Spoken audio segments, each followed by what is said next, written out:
Okay, this gets asked a lot and it's really important because you think you're going crazy when it happens. When you're training for something like an ultramarathon or a marathon or a 5K, 10K, there's points in the training schedule in your lifetime journey as a runner when you're going to feel like you're injured or you've got something that is painful that will stop you from running. It's happened to me right now. The reason it's happened, and I'll talk you through the psychology of it in a second, but the reason it's happened is because as I've started to intensify or add intensity to interval training sessions and the longer run, my body's just not ready to take it on. And therefore I've probably pushed it a little bit too much because as runners, we want to become better. We want to improve. That's exactly the reason why we're in the sport to begin with. It's exactly why we're pursuing trying to become better at marathon running and distance running. So what we're trying to do is we're trying to push our body a little bit more than what it can actually cope with, so that next time with that super compensation, you're stressing your body a little bit further, and then it's able to gather that so that the next time you give it the same load, it's able to comfortably take that on. And so that's the nature of improvement in fitness, whether you're in the gym pushing your muscles to the next level or whether you're pushing your endurance to the next level, which is also pushing the muscles to the next level. And I've just come up with a little tiny niggle. It's something kind of like plantar fascia, but not quite there, not quite that serious, but I was hobbling last night, I was hobbling again this morning. So what do you do? What should you do when you have that type of pain? Whether it's in your foot, whether it's something sort of in the knee, there's often problems here, MCL, ACL, often hip flexors if they're not strong. The most important thing to do as a runner is just to take a step back. Now, when I first got into running, that was like my world had ended. I started to become a different person. I was panicking. Am I going to be ready for the race on time? Am I going to be able to hit my target? All these things that come into your brain because, especially if you have to take some time off and rest, all of a sudden you've got a lot more time to think about what could go wrong. And your brain often goes to what could possibly go wrong, what could it be? And all of a sudden what might be just a micro tear in your quadricep, which is just a pull, you've pulled your quadricep or you've pulled your hamstring, all of a sudden your legs are going to fall off or your leg's broken, because that's where your brain takes you to. It's essentially paranoia that you're not going to hit the longer term bigger target that you've set yourself. And by the way, you've already told all your friends and family and everybody that means something to you what you're going to do on a certain day or what you're going to try to do. So here's how to deal with it, and please take this from me as I've learned from experience. I've kind of panicked in the beginning and then you kind of get used to it because you see it. First thing, don't panic. Just take a step back and look at the bigger picture, and remember that you're trying to get fit. And if you're trying to run a 5K or a 10K, a marathon, ultramarathon, the likelihood is, if you've listened to these videos, that you're going to try to get fit, and then you've got 12 weeks of dedicated training, of which 10 weeks is dedicated hard training, and essentially the last 2 weeks is mainly a taper, 10 to 14 days. So that's 10 weeks of dedicated training, which means 10 specific interval sessions and 10 long runs to boost your endurance and boost your speed endurance, which together should make you, if you've kind of written that properly and you've planned and you've put your strategy in place, should put you in peak performance as of race day. So when you're dealing with those 20 key sessions, remember that you only need to get 80% of those sessions, 16 out of 20, hit them right in order to achieve your goal. That's how you should set out your plan. So take a step back and realize, bigger picture, this doesn't matter.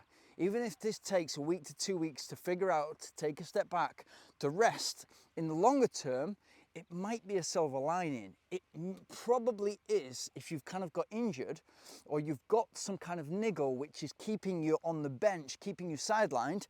It's probably because you've upped the intensity too much, like I've just done. You've put too much speed in too quickly, like I've just done. You've put too many hills in too quickly. The overall volume you've increased too quickly, or you've changed the terrain. Those are the main reasons for getting injured or having a niggle, which kind of leads to an injury.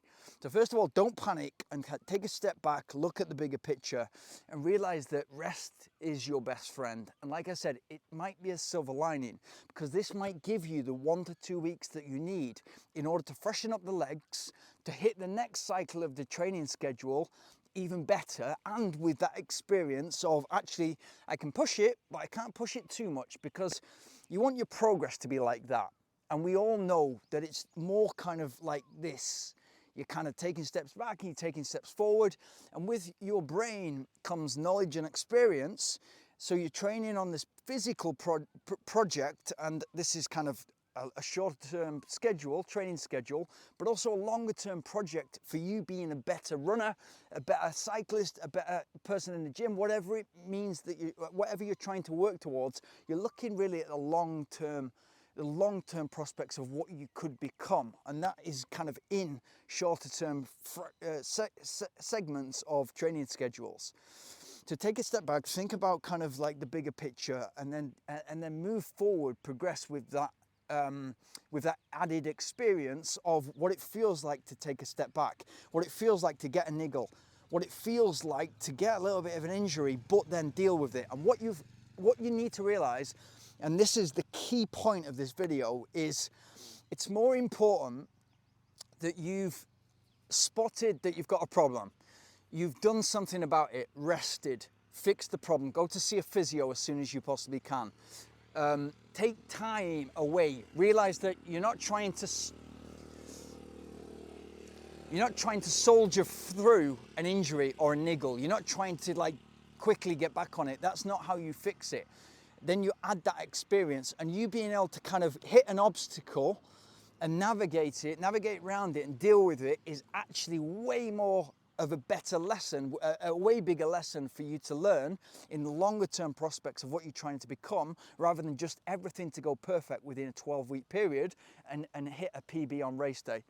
So always interested to see what bikes are going past. And so that's the key point, that you have obstacles. Running is so much like life. It's the perfect metaphor for life. So you have an obstacle like a niggle or an injury, you learn how to deal with it, and then you move around it. And then you will learn next time, you're not going to panic as much because you know how to deal with it. And then from there, as I said, go and see a physio as quickly as you can. Get them to diagnose it. You don't know. It could be it's something to do with foot or lower leg. You've just got to get it checked out, because what that will do for you, you'll speak to somebody, ideally a running physio or a sports physio, and they will give you, usually 8 out of 10 times, they'll give you reassurance that you've not broken your leg, you've not got a stress fracture. That person has seen this time and time and time again today, not just in the last year, but seen it thousands of times in the past. And the way to get better is this: you need 2 or 3 weeks. Sports physio will be less conservative than your regular GP. Your regular GP is going to say you're running too much. Your sports physio is going to tell you how to get back to what you love, running. So yeah, super important. Just don't panic. Go and see a physio. Get an expert opinion as soon as you can. Hey. Get an expert opinion as soon as you can, and get that person in your corner. So go and see them again a few weeks later to see how injury is progressing. But then, key take home from this video, that added volume or the added speed or the added whatever you've put additional on, the terrain has changed, the hills have changed, whatever you've added which has caused an overstretch and caused that niggle or injury, learn how to strengthen that area. So if it's a hamstring tear, a minor tear, and that's just a pull, if it's a minor tear or a pull, strengthen the hamstrings. When I had my Achilles injuries, I literally ruptured both of my Achilles at the same time. What that led to is I've torn both of my Achilles. So what I need to do is I need to strengthen that area, because that's always going to be a weak area if I don't do anything about it. So it led to 3 exercises that I do in the gym: the calf raises, the sitting calf raises, and on the leg extension machine, the isometric holds. And that strengthens not just the Achilles and the relationship between the Achilles, the soleus, and the gastroc muscle, but it's all the lower leg. So it's where I had a weakness, that's now a strength. So what I'm saying is, if you've got hamstring tear or wherever the injury is, turn that into a strength. Know that you had a weakness there once and it caused you a couple of weeks on the sideline, and therefore you don't want that again, so you want to turn that into a strength. So I'm going to focus once a week on building strength in my hamstrings, and that's strategically, that strength session will strategically be placed in between your long run and your interval session, so that you're not affecting those two key sessions. So a question I get asked a lot is, when do I put the strength session into the weekly plan if I'm hitting the Wednesday interval session hard and the Sunday long run takes a lot out of me? Where do I put my strength session? So place that strategically within the week so that you don't feel soreness for the long run and the interval session, which are the key sessions. So I hope you got something from that video. I'm not panicking. I'm quite comfy at this point. I feel like, okay, it's a few days off. Go to test it again, maybe sort of Wednesday, Thursday this week, 2, 3, 4 days away, and then come back, see how it is, and then gradually kind of increase. And in the meantime, be on the bike, be cross-training, and don't do anything in the gym that's going to affect that area of my foot. Simple as that. But if you've had this problem, or you're going through this at the moment, you know what it's like. You kind of become quite crazy, and people around you see you as somebody different, because essentially your personality is fixed to your identity, and your identity is that of a runner. So if you've had this problem, you're going through this right now, let me know in the comments below and we'll talk about it. Thanks.